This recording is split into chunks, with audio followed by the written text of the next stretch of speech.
बिस्मिल्लाहिर्रहमानिर्रहीम इय्याका नअब्दु व इय्याका नस्तईन।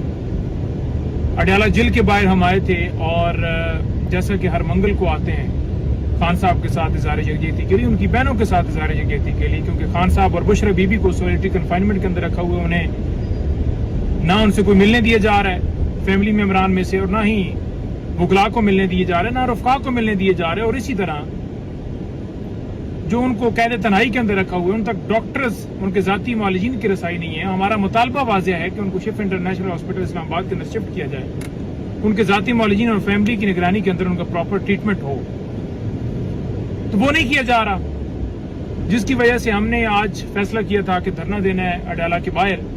सुहेल अफरीदी साहब भी अपने काफिले के हमरा और तमाम parliamentarian, ticket holders, MNAs, MPAs, senators को कहा गया था कि आप सारे पहुंचे, और वो रास्तों के अंदर गामजन थे, क्योंकि जो सुहेल अफरीदी का काफिला था वो आ रहा था खैबर पख्तूनख्वा से, तो उसको 26 नंबर चुंगी पे रोक लिया है।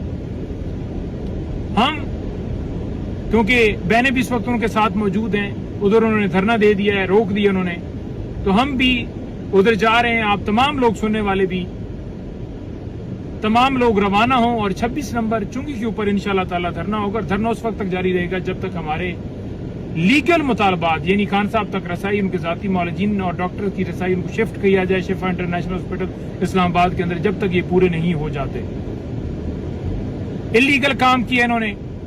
एक सूबे के वजीर आला को इस तरह रास्ते के ऊपर रोक के, आइन का आर्टिकल 15 आपको मूवमेंट का हक देता है, ये कैसे रोक सकते हैं किसी का रास्ता?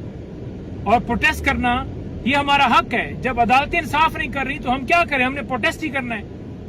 तो इन्होंने प्रोटेस्ट से भी हमें रोका है कि ये अडयाला के बाहर भी ना आए।